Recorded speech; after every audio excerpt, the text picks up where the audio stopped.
بسم الله الرحمن الرحيم. الحمد لله الذي أنزل على عبده الكتاب ولم يجعل له عوجا قيما لينذر بأسا شديدا من لدنه ويبشر المؤمنين الذين يعملون الصالحات أن لهم أجرا حسنا ماكثين فيه أبدا وينذر الذين قالوا اتخذ الله ولدا ما لهم به من علم ولا لآبائهم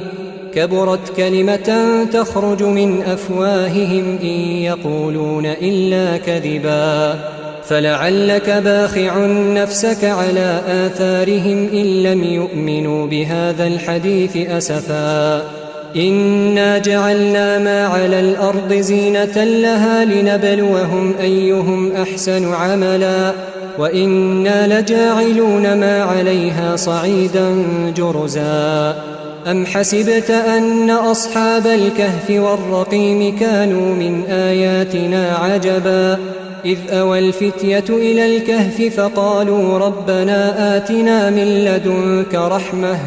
وهيئ لنا من أمرنا رشدا فضربنا على آذانهم في الكهف سنين عددا ثم بعثناهم لنعلم أي الحزبين أحصى لما لبثوا أمدا نحن نقص عليك نبأهم بالحق إنهم فتية آمنوا بربهم وزدناهم هدى وربطنا على قلوبهم إذ قاموا فقالوا ربنا رب السماوات والأرض لن ندعو من دونه إلها لقد قلنا إذا شططا هؤلاء قومنا اتخذوا من دونه آلهة لولا يأتون عليهم بسلطان بين فمن أظلم ممن افترى على الله كذبا وإذ اعتزلتموهم وما يعبدون إلا الله فأووا إلى الكهف ينشر لكم ربكم من رحمته ويهيئ لكم من أمركم مرفقا وترى الشمس إذا طلعت تزاور عن كهفهم ذات اليمين وإذا غربت تقرضهم ذات الشمال وهم في فجوة منه ذلك من آيات الله من يهد الله فهو المهتد ومن يضلل فلن تجد له وليا مرشدا وتحسبهم أيقاظا وهم رقود ونقلبهم ذات اليمين وذات الشمال وكلبهم باسط ذراعيه بالوصيد لو اطلعت عليهم لوليت منهم فرارا ولملئت منهم رعبا وكذلك بعثناهم ليتساءلوا بينهم قال قائل منهم كم لبثتم قالوا لبثنا يوما أو بعض يوم قالوا ربكم أعلم بما لبثتم فابعثوا أحدكم بورقكم هذه إلى المدينة فلينظر أيها أزكى طعاما فليأتكم برزق منه وليتلطف ولا يشعرن بكم أحدا إنهم إن يظهروا عليكم يرجموكم أو يعيدوكم في ملتهم ولن تفلحوا إذن أبدا وكذلك أعثرنا عليهم ليعلموا أن وعد الله حق وأن الساعة لا ريب فيها إذ يتنازعون بينهم أمرهم فقالوا بنوا عليهم بنيانا ربهم أعلم بهم قال الذين غلبوا على أمرهم لنتخذن عليهم مسجدا سيقولون 3 رابعهم كلبهم ويقولون 5 سادسهم كلبهم رجما بالغيب ويقولون 7 وثامنهم كلبهم قل ربي أعلم بعدتهم ما يعلمهم إلا قليل فلا تمار فيهم إلا مراء ظاهرا ولا تستفت فيهم منهم أحدا ولا تقولن لشيء إني فاعل ذلك غدا إلا أن يشاء الله واذكر ربك إذا نسيت وقل عسى أن يهديني ربي لأقرب من هذا رشدا ولبثوا في كهفهم 300 سنين وازدادوا 9 قل الله أعلم بما لبثوا له غيب السماوات والأرض أبصر به وأسمع ما لهم من دونه من ولي ولا يشرك في حكمه أحدا واتل ما أوحي إليك من كتاب ربك لا مبدل لكلماته ولن تجد من دونه ملتحدا واصبر نفسك مع الذين يدعون ربهم بالغداة والعشي يريدون وجهه ولا تعد عيناك عنهم تريد زينة الحياة الدنيا ولا تطع من أغفلنا قلبه عن ذكرنا واتبع هواه وكان أمره فرطا وقل الحق من ربكم فمن شاء فليؤمن ومن شاء فليكفر إنا أعتدنا للظالمين نارا أحاط بهم سرادقها وإن يستغيثوا يغاثوا بماء كالمهل يشوي الوجوه بئس الشراب وساءت مرتفقا إن الذين آمنوا وعملوا الصالحات إنا لا نضيع أجر من أحسن عملا أولئك لهم جنات عدن تجري من تحتهم الأنهار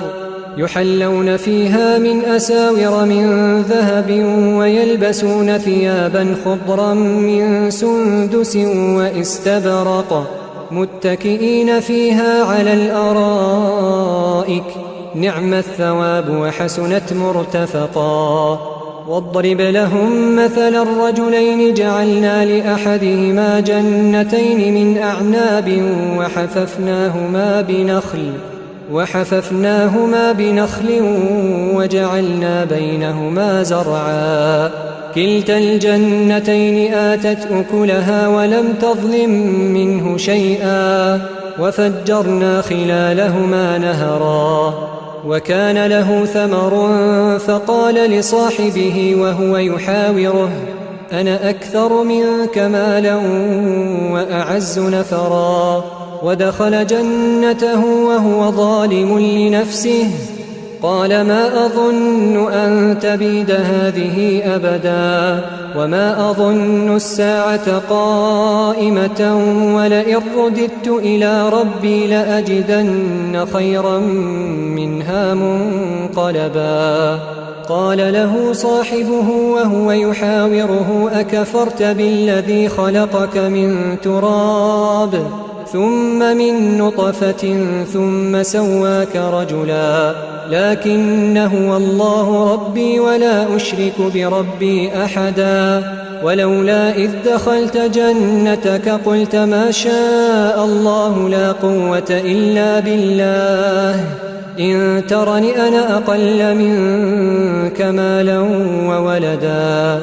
فعسى ربي أن يؤتيني خيرا من جنتك ويرسل عليها حسبانا من السماء فتصبح صعيدا زلقا أو يصبح ماؤها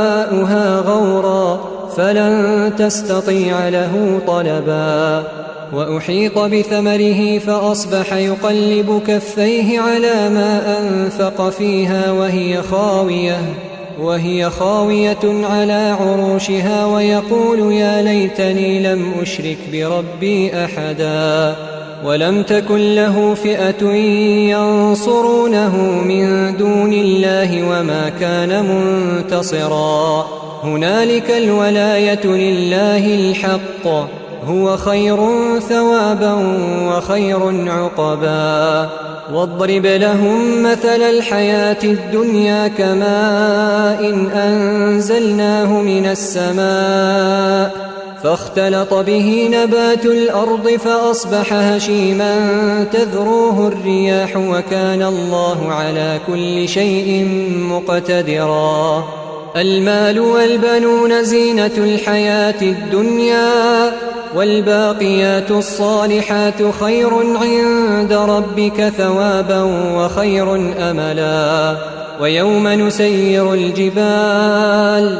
وترى الأرض بارزة وحشرناهم فلم نغادر منهم أحدا وعرضوا على ربك صفا لقد جئتمونا كما خلقناكم أول مرة بل زعمتم أن لن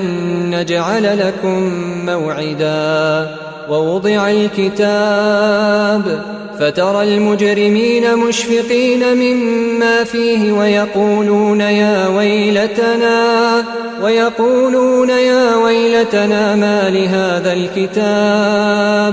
ما لهذا الكتاب لا يغادر صغيرة ولا كبيرة إلا أحصاها ووجدوا ما عملوا حاضرا ولا يظلم ربك أحدا وإذ قلنا للملائكة اسجدوا لآدم فسجدوا إلا إبليس كان من الجن ففسق عن أمر ربه أفتتخذونه وذريته أولياء من دوني وهم لكم عدو بئس للظالمين بدلا ما أشهدتهم خلق السماوات والأرض ولا خلق أنفسهم وما كنت متخذ المضلين عضدا ويوم يقول نادوا شركائي الذين زعمتم فدعوهم فلم يستجيبوا لهم وجعلنا بينهم موبقا ورأى المجرمون النار فظنوا أنهم مواقعوها ولم يجدوا عنها مصرفا ولقد صرفنا في هذا القرآن للناس من كل مثل وكان الإنسان أكثر شيء جدلا وما منع الناس أن يؤمنوا إذ جاءهم الهدى ويستغفروا ربهم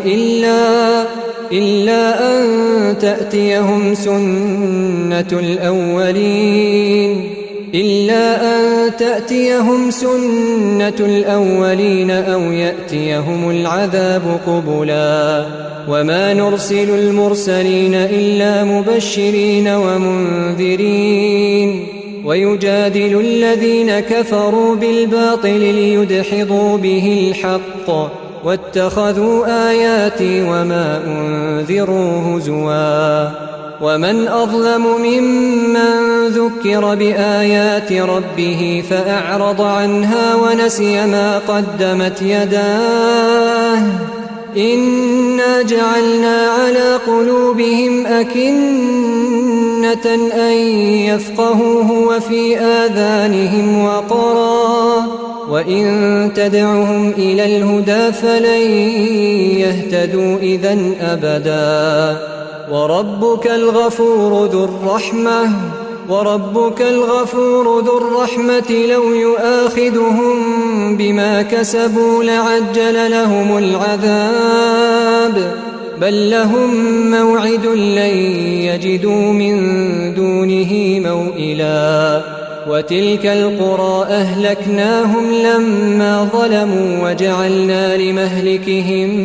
موعدا وإذ قال موسى لفتاه لا أبرح حتى أبلغ مجمع البحرين أو أمضي حقبا فلما بلغا مجمع بينهما نسيا حوتهما فاتخذ سبيله في البحر سربا فلما جاوزا قال لفتاه آتنا غداءنا لقد لقينا من سفرنا هذا نصبا قال أرأيت إذ أوينا إلى الصخرة فإني نسيت الحوت وما أنسانيه إلا الشيطان أن أذكره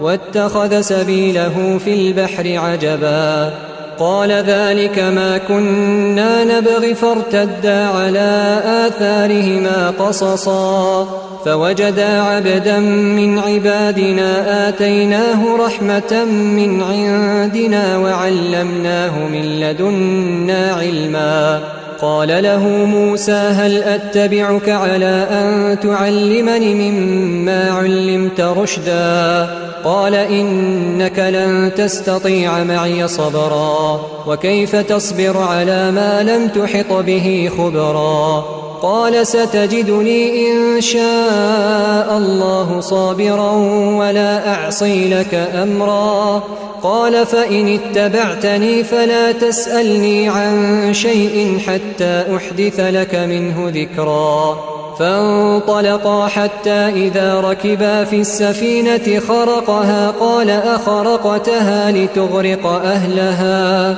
لقد جئت شيئا إمرا قال ألم أقل إنك لن تستطيع معي صبرا قال لا تؤاخذني بما نسيت ولا ترهقني من أمري عسرا فانطلقا حتى إذا لقيا غلاما فقتله قال أقتلت نفسا زكية بغير نفس لقد جئت شيئا نكرا قال ألم أقل لك إنك لن تستطيع معي صبرا قال إن سألتك عن شيء بعدها فلا تصاحبني قد بلغت من لدني عذرا فانطلقا حتى إذا أتيا أهل قرية استطعما أهلها فأبوا أن يضيفوهما فوجدا فيها جدارا يريد أن ينقض فأقامه قال لو شئت لاتخذت عليه أجرا قال هذا فراق بيني وبينك سأنبئك بتأويل ما لم تستطع عليه صبرا أما السفينة فكانت لمساكين يعملون في البحر فأردت أن أعيبها وكان وراءهم ملك يأخذ كل سفينة غصبا وأما الغلام فكان أبواه مؤمنين فخشينا أن يرهقهما طغيانا وكفرا فأردنا أن يبدلهما ربهما خيرا منه زكاة وأقرب رحما وأما الجدار فكان لغلامين يتيمين في المدينة وكان تحته كنز لهما وكان أبوهما صالحا فأراد ربك أن يبلغا أشدهما ويستخرجا كنزهما رحمة من ربك وما فعلته عن أمري ذلك تأويل ما لم تسطع عليه صبرا ويسألونك عن ذي القرنين قل سأتلو عليكم منه ذكرا إنا مكنا له في الأرض وآتيناه من كل شيء سببا فأتبع سببا حتى إذا بلغ مغرب الشمس وجدها تغرب في عين حمئة ووجد عندها قوما قلنا يا ذا القرنين إما أن تعذب وإما أن تتخذ فيهم حسنا قال أما من ظلم فسوف نعذبه ثم يرد إلى ربه فيعذبه عذابا نكرا وأما من آمن وعمل صالحا فله جزاء الحسنى وسنقول له من أمرنا يسرا ثم أتبع سببا حتى إذا بلغ مطلع الشمس وجدها تطلع على قوم لم نجعل لهم من دونها سترا كذلك وقد أحطنا بما لديه خبرا ثم أتبع سببا حتى إذا بلغ بين السدين وجد من دونهما قوما لا يكادون يفقهون قولا قالوا يا ذا القرنين إن يأجوج ومأجوج مفسدون في الأرض فهل نجعل لك خرجا على أن تجعل بيننا وبينهم سدا قال ما مكني فيه ربي خير فأعينوني بقوة أجعل بينكم وبينهم ردما آتوني زبر الحديد حتى إذا ساوى بين الصدفين قال انفخوا حتى إذا جعله نارا قال آتوني أفرغ عليه قطرا فما استطاعوا أن يظهروه وما استطاعوا له نقبا قال هذا رحمة من ربي فإذا جاء وعد ربي جعله دكا وكان وعد ربي حقا وتركنا بعضهم يومئذ يموج في بعض ونفخ في الصور فجمعناهم جمعا وعرضنا جهنم يومئذ للكافرين عرضا الذين كانت أعينهم في غطاء عن ذكري وكانوا لا يستطيعون سمعا أفحسب الذين كفروا أن يتخذوا عبادي من دوني أولياء إنا أعتدنا جهنم للكافرين نزلا قل هل ننبئكم بالأخسرين أعمالا الذين ضل سعيهم في الحياة الدنيا وهم يحسبون أنهم يحسنون صنعا أولئك الذين كفروا بآيات ربهم ولقائه فحبطت أعمالهم فلا نقيم لهم يوم القيامة وزنا ذلك جزاؤهم جهنم بما كفروا واتخذوا آياتي ورسلي هزوا إن الذين آمنوا وعملوا الصالحات كانت لهم جنات الفردوس نزلا خالدين فيها لا يبغون عنها حولا قل لو كان البحر مدادا لكلمات ربي لنفد البحر قبل أن تنفد كلمات ربي ولو جئنا بمثله مددا قل إنما أنا بشر مثلكم يوحى إلي أنما إلهكم إله واحد فمن كان يرجو لقاء ربه فليعمل عملا صالحا ولا يشرك بعبادة ربه أحدا بسم الله الرحمن الرحيم الحمد لله الذي أنزل على عبده الكتاب ولم يجعل له عوجا قيما لينذر بأسا شديدا من لدنه ويبشر المؤمنين الذين يعملون الصالحات أن لهم أجرا حسنا ماكثين فيه أبدا وينذر الذين قالوا اتخذ الله ولدا ما لهم به من علم ولا لآبائهم كبرت كلمة تخرج من أفواههم إن يقولون إلا كذبا فلعلك باخع نفسك على آثارهم إن لم يؤمنوا بهذا الحديث أسفا إنا جعلنا ما على الأرض زينة لها لنبلوهم أيهم أحسن عملا وإنا لجاعلون ما عليها صعيدا جرزا أم حسبت أن أصحاب الكهف والرقيم كانوا من آياتنا عجبا إذ أوى الفتية إلى الكهف فقالوا ربنا آتنا من لدنك رحمة وهيئ لنا من أمرنا رشدا فضربنا على آذانهم في الكهف سنين عددا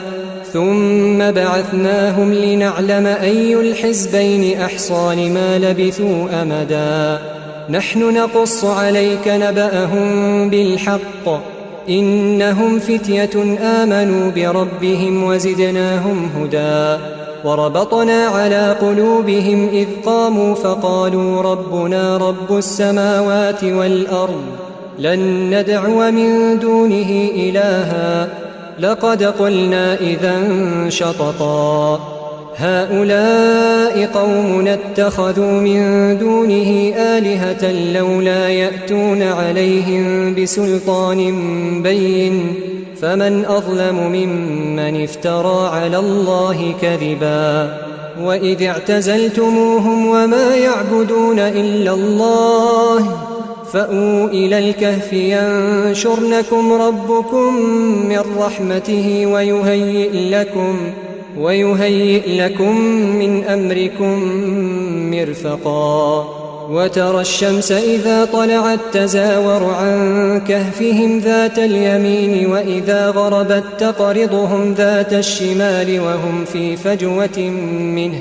ذلك من آيات الله من يهد الله فهو المهتد ومن يضلل فلن تجد له وليا مرشدا وتحسبهم أيقاظا وهم رقود ونقلبهم ذات اليمين وذات الشمال وكلبهم باسط ذراعيه بالوصيد لو اطلعت عليهم لوليت منهم فرارا ولملئت منهم رعبا وكذلك بعثناهم ليتساءلوا بينهم قال قائل منهم كم لبثتم قالوا لبثنا يوما أو بعض يوم قالوا ربكم أعلم بما لبثتم فابعثوا أحدكم بورقكم هذه إلى المدينة فلينظر أيها أزكى طعاما فليأتكم برزق منه وليتلطف ولا يشعرن بكم أحدا إنهم إن يظهروا عليكم يرجموكم أو يعيدوكم في ملتهم ولن تفلحوا إذن أبدا وكذلك أعثرنا عليهم ليعلموا أن وعد الله حق وأن الساعة لا ريب فيها إذ يتنازعون بينهم أمرهم فقالوا بنوا عليهم بنيانا ربهم أعلم بهم قال الذين غلبوا على أمرهم لنتخذن عليهم مسجدا سيقولون ثلاثة رابعهم كلبهم ويقولون خمسة سادسهم كلبهم رجما بالغيب ويقولون سبعة وثامنهم كلبهم قل ربي أعلم بعدتهم ما يعلمهم إلا قليل فلا تمار فيهم إلا مراء ظاهرا ولا تستفت فيهم منهم أحدا ولا تقولن لشيء إني فاعل ذلك غدا إلا أن يشاء الله واذكر ربك إذا نسيت وقل عسى أن يهديني ربي لأقرب من هذا رشدا ولبثوا في كهفهم 300 سنين وازدادوا 9 قل الله أعلم بما لبثوا له غيب السماوات والأرض أبصر به وأسمع ما لهم من دونه من ولي ولا يشرك في حكمه أحدا واتل ما أوحي إليك من كتاب ربك لا مبدل لكلماته ولن تجد من دونه ملتحدا واصبر نفسك مع الذين يدعون ربهم بالغداة والعشي يريدون وجهه ولا تعد عيناك عنهم تريد زينة الحياة الدنيا ولا تطع من أغفلنا قلبه عن ذكرنا واتبع هواه وكان أمره فرطا وقل الحق من ربكم فمن شاء فليؤمن ومن شاء فليكفر إنا أعتدنا للظالمين نارا أحاط بهم سرادقها وإن يستغيثوا يغاثوا بماء كالمهل يشوي الوجوه بئس الشراب وساءت مرتفقا إن الذين آمنوا وعملوا الصالحات إنا لا نضيع أجر من أحسن عملا أولئك لهم جنات عدن تجري من تحتهم الأنهار يحلون فيها من أساور من ذهب ويلبسون ثيابا خضرا من سندس واستبرق متكئين فيها على الأرائك نعم الثواب وحسنت مرتفقا واضرب لهم مثل الرجلين جعلنا لأحدهما جنتين من أعناب وحففناهما بنخل وجعلنا بينهما زرعا كلتا الجنتين آتت أكلها ولم تظلم منه شيئا وفجرنا خلالهما نهرا وكان له ثمر فقال لصاحبه وهو يحاوره أنا أكثر منك مالا وأعز نفرا ودخل جنته وهو ظالم لنفسه قال ما أظن أن تبيد هذه أبدا وما أظن الساعة قائمة ولئن رددت إلى ربي لأجدن خيرا منها منقلبا قال له صاحبه وهو يحاوره أكفرت بالذي خلقك من تراب ثم من نطفة ثم سواك رجلا لكن هو الله ربي ولا أشرك بربي أحدا ولولا إذ دخلت جنتك قلت ما شاء الله لا قوة إلا بالله إن ترني أنا أقل منك مالا وولدا فعسى ربي أن يؤتيني خيرا من جنتك ويرسل عليها حسبانا من السماء فتصبح صعيدا زلقا أو يصبح ماؤها غورا فلن تستطيع له طلبا وأحيط بثمره فأصبح يقلب كفيه على ما أنفق فيها وهي خاوية على عروشها ويقول يا ليتني لم أشرك بربي أحدا ولم تكن له فئة ينصرونه من دون الله وما كان منتصرا هنالك الولاية لله الحق هو خير ثوابا وخير عقبا واضرب لهم مثل الحياة الدنيا كماء أنزلناه من السماء فاختلط به نبات الأرض فأصبح هشيما تذروه الرياح وكان الله على كل شيء مقتدرا المال والبنون زينة الحياة الدنيا والباقيات الصالحات خير عند ربك ثوابا وخير أملا ويوم نسير الجبال وترى الأرض بارزة وحشرناهم فلم نغادر منهم أحدا وعرضوا على ربك صفا لقد جئتمونا كما خلقناكم أول مرة بل زعمتم أن لن نجعل لكم موعدا ووضع الكتاب فترى المجرمين مشفقين مما فيه ويقولون يا ويلتنا ما لهذا الكتاب لا يغادر صغيرة ولا كبيرة إلا أحصاها ووجدوا ما عملوا حاضرا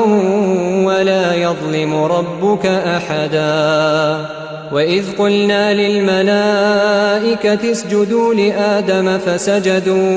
فسجدوا إلا إبليس كان من الجن ففسق عن أمر ربه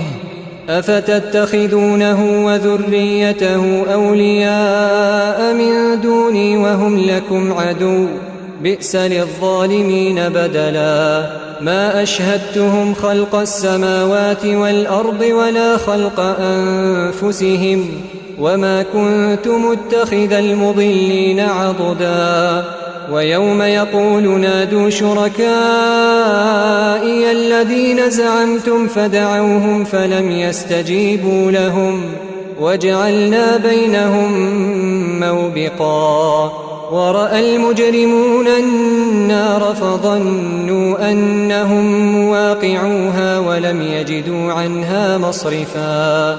ولقد صرفنا في هذا القرآن للناس من كل مثل وكان الإنسان أكثر شيء جدلا. وما منع الناس أن يؤمنوا إذ جاءهم الهدى ويستغفروا ربهم إلا أن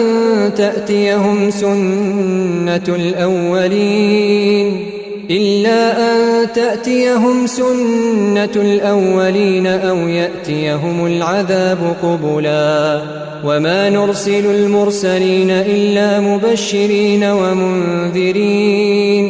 ويجادل الذين كفروا بالباطل ليدحضوا به الحق واتخذوا آياتي وما أنذروا هزوا.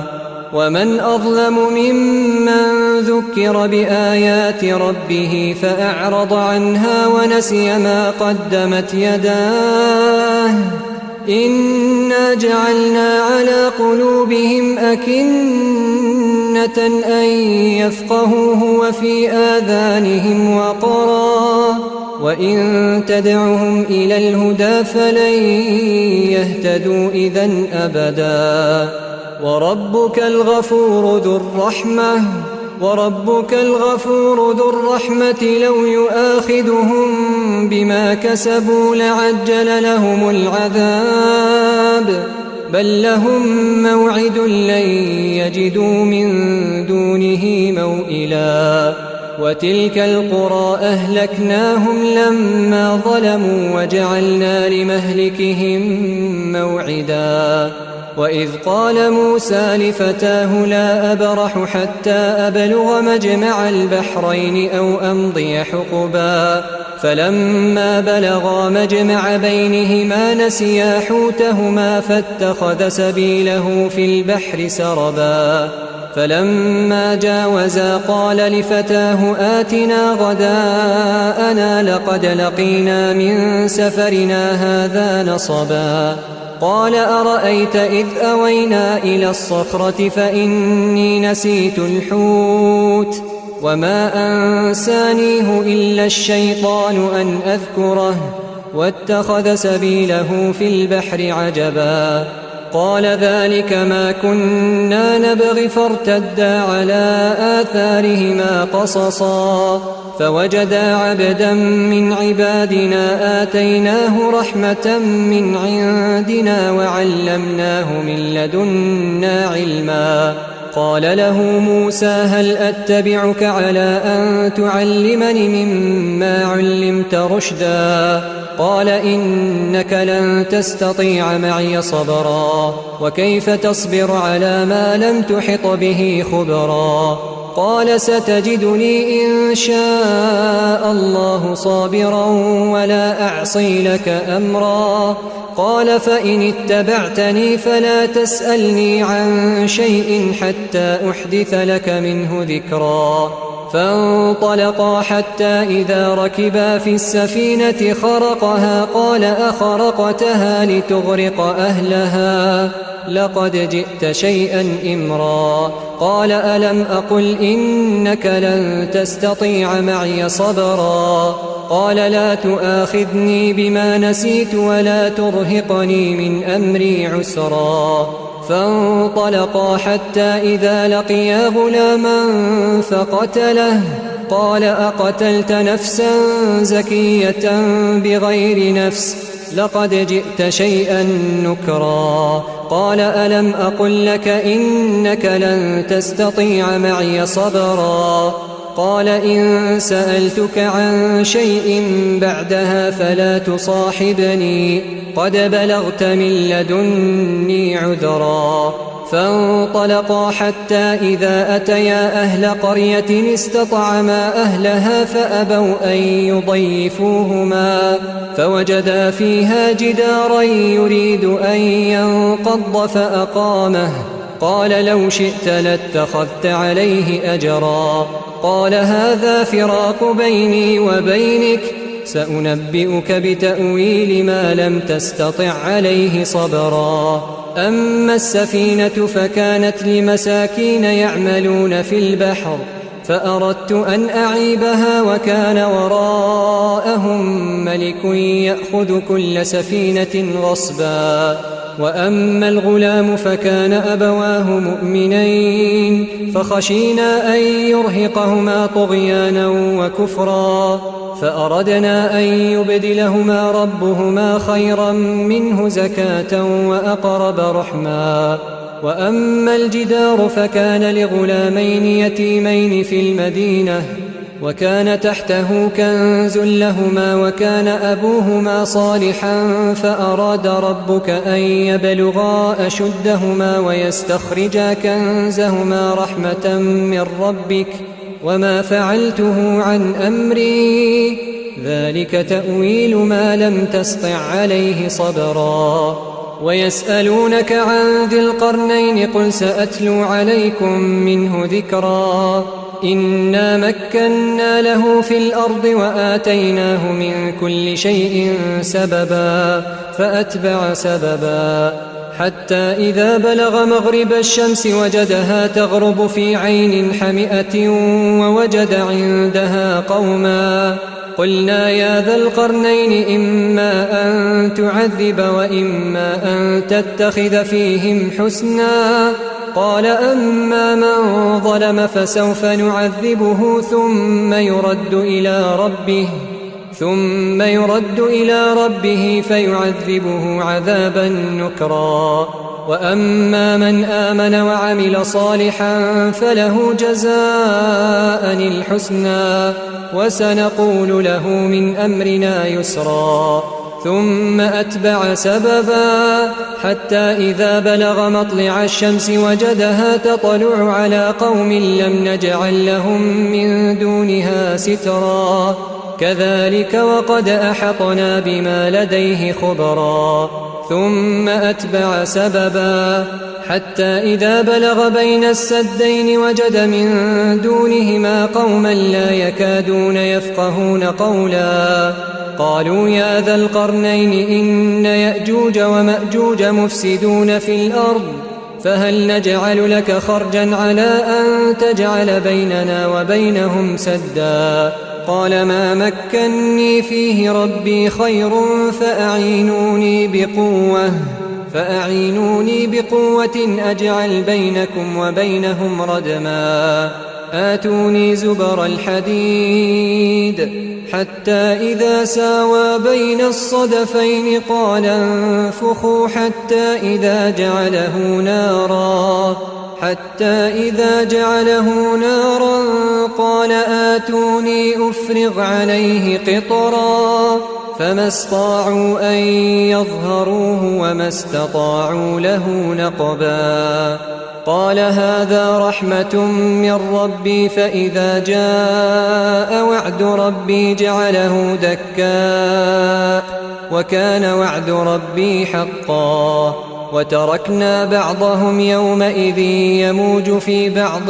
ونفخ في الصور فجمعناهم جمعا وعرضنا جهنم يومئذ للكافرين عرضا الذين كانت أعينهم في غطاء عن ذكري وكانوا لا يستطيعون سمعا أفحسب الذين كفروا أن يتخذوا عبادي من دوني أولياء إنا أعتدنا جهنم للكافرين نزلا قل هل ننبئكم